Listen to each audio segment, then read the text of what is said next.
पहले तो डॉक्टर साहब इस पे बात करते हैं जो सुप्रीम कोर्ट की तरफ से अभी डिसीजन आया है। इन्होंने कहा कि ये आप लोगों ने किस तरीके से जजेस को नॉमिनेट कर दिया, किस तरीके से आपने खुद से ही फैसला कर लिया कि ये जजेस हैं और ये कमीशन का हिस्सा होंगे और ये इंक्वायरी करेंगे। आपके हवाले से उन्होंने बात किया कि अदालत के मामलात में आप लोगों ने मुदाखलत की और आपके सामने नतीजा है कि रोक दिया कमीशन। बिस्मिल्लाहिर्रहमानिर्रहीम। देखिए, अदालत के मामलात में मुदाखलत तब होती कि जब अदालत कोई तहकीकात कर रही है या अदालत कोई फ़ैसला करने जा रही है, किसी केस की समाअत कर रही है और हुकूमत उसे रोकने की कोशिश करे या हुकूमत उसके अंदर कोई रखना डालने की कोशिश करे या उसका समाअत मोड़ने की कोशिश करे। मैं समझता हूँ कि ये मामला जो ऑडियो लीक्स का है ये बड़ा कंट्रोवर्शियल मामला है और इसमें बहुत ज़्यादा आप ये कहें कि लीक्स आ चुकी हैं और पाकिस्तान के तमाम अवाम की ये ख्वाहिश है कि इनकी हकीकत जानी जाए। ठीक। पहली बात तो ये कि जिन जिन भी अफराद की आई हैं वो ज़रूरी नहीं कि सारी को गवर्नमेंट के हक़ में हैं, गवर्नमेंट के ख़िलाफ़ भी आती रही हैं। कुछ ऐसी हैं जिनसे आप कहें कि हुकूमत को फ़ायदा हो रहा है, कुछ से अपोजिशन को फ़ायदा हो रहा है।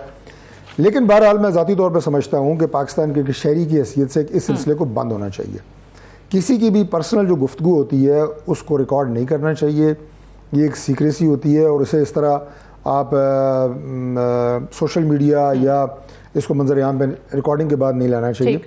वो सिलसिला तभी बंद हो सकता था कि जब हुकूमत इन तमाम ऑडियो लीक्स की तहकीकात थ्रू अ जुडिशल कमीशन हम नहीं कर रहे, वरना तो ये भी हो सकता था कि हम किसी DIG पुलिस की या किसी सेक्रेटरी की दाखिला की या किसी की भी इस कमीशन बना के तो किसी की भी मलबा डाल देते। लेकिन ये एक इंडिपेंडेंट कमीशन इसलिए बनाया गया कि एक गैर जानिबदाराना तहकीकात हों, रिकॉर्डिंग क्यों हुई, कैसे हुई, किसने लीक की, वो सामने आ सके, कंटेंट सामने आए और इस सिलसिले को बंद किया जा सके।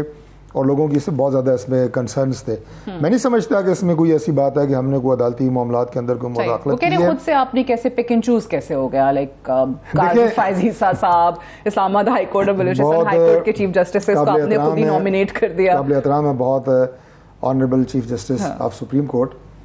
लेकिन आप ये देखें कि बेंच की तश्कील के मामले में बहुत ज़्यादा अभी पिछले जो माजी करीब है इसमें लय दे हुई है और हमने उनकी बेंचों की तश्कील के ऊपर बाकायदा तहरीरी दरखास्तें दी हैं। कुछ सिर्फ प्रोग्राम में बैठ के बात नहीं की, उसके बावजूद वो वही बेंच तश्कील दे रहे हैं। ओके।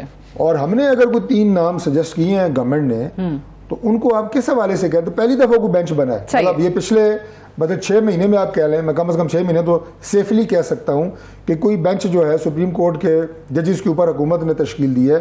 सारे के सारे बेंचेस चीफ जस्टिस साहब बना रहे हैं, ठीक है, और अपनी मर्जी के बना रहे हैं। बिल्कुल सही। डॉक्टर साहब, इस मामले को लेकर अब आप लोग वापस क्या करेंगे? चैलेंज करने जा रहे हैं, क्या करेंगे? देखिए, हमेशा हम रूल ऑफ लॉ की ही बात करते हैं और बैरिस्टर शबीर शाह साहब ने, मैं समझता हूँ कि टेक्निकली बड़े खूबसूरत और बड़े नपे तुले अंदाज में इसके कानूनी पहलुओं में बात की है।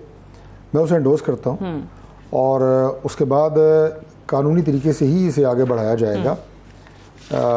इसमें मैं समझता हूँ कि उन तमाम अवामिल का जायज़ा लेते हुए कि जिनके तहत ये अभी तक ऑडियो लीक्स क्या क्या असरात इनके मरतब हो चुके हैं जुडिशरी पे, हमारी, जैसे मैंने कहा कि गवर्नमेंट के हवाले से, अपोजिशन के हवाले से, बहुत सारी इसमें जो है वो सेंसिटिव ऑर्गेनाइजेशंस के हवाले से भी गुफ्तगू हुई है, उसका कोई सद्देबाब ज़रूर होना चाहिए।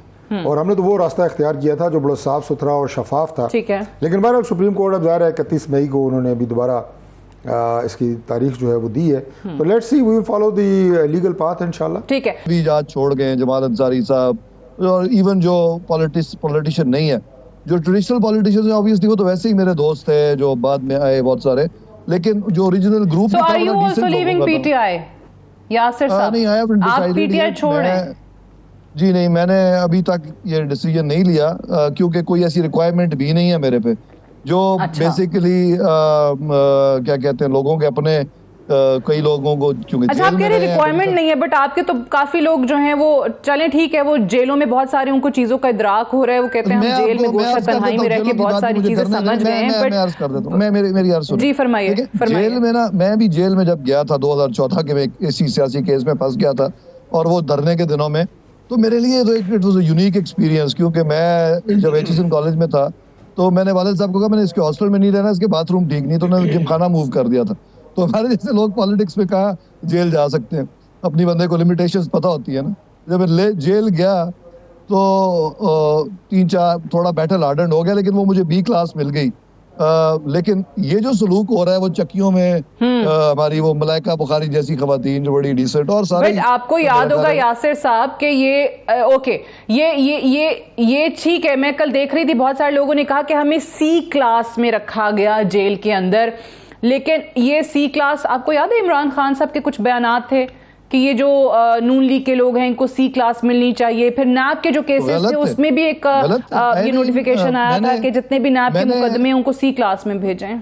देखिए मैंने अर्ज किया ना कि मैंने कभी गलत चीज को एंडोर्स कभी नहीं किया था। पार्टी में ज़ाहिर है आपकी एक पोजीशन होती है, आपको जो इख्तिलाफ होता है पार्टी मीटिंग्स में करते हैं। मेरा हमेशा से ये ख्याल है कि आप किसी को गंदा कह के उसको या बुरा सलूक करके उसको बुरा साबित नहीं कर सकते आप। मेरा ख्याल था कि हमें पार्टी में जब आप पावर में आ गए थे तो हमें चाहिए था कि जो कोर्ट्स को केस नॉर्मल जैसे चलते हैं चलने देते, और अगर किसी ने इम्प्लीकेट होना था तो हो जाता। गवर्नमेंट में आने के बाद तनकीद करने की क्या तुक थी? मैंने तो नहीं की, या तो मेरे अमाल फर्क हो तो आप मुझे कह सकती है, बाकी मैं जिम्मेदार नहीं हूँ। अक्सर लोग तो भाग गए हैं, पार्टी छोड़ के जूतियां पड़ी हैं कईयों को जो फजूल गुफ्तगू करते थे, और खान साहब को गलत बिल्कुल सही कह रहे हैं। नहीं आपके बारे में ऑब्वियसली आपने ऐसी बात कही भी नहीं है, और मैं यहाँ कहूंगी भी नहीं कि आपने कभी ऐसी इससे कोई अलग हट के बात की हो। डॉक्टर साहब आपका इस पे मिलिट्री कोर्ट्स के हवाले से आज 33 सस्पेक्ट्स जो हैं वो हैंड ओवर हो गए। देखिए यासिर साहब बात कर रहे थे उससे पहले कई प्रोग्रामों में रहे, मैं इनकी इस बात को एंडोर्स करता हूँ कि ये तो खैर अभी मुख्तलिफ सिचुएशन बन गई है 9 मई के बाद, लेकिन उससे पहले भी इन्होंने अपने ख़ास अंदाज से अपनी पार्टी का दिफा किया या ख़ास अंदाज से दूसरी जमातों की गलतियों की निशानदेही की। पॉलिटिकली अगर ये समझते हैं कि दूसरी जमात किसी का गलत है, जो कि हर पॉलिटिकल एक्टिविस्ट का और सियासी कारकुन का राइट है, ये है सियासत।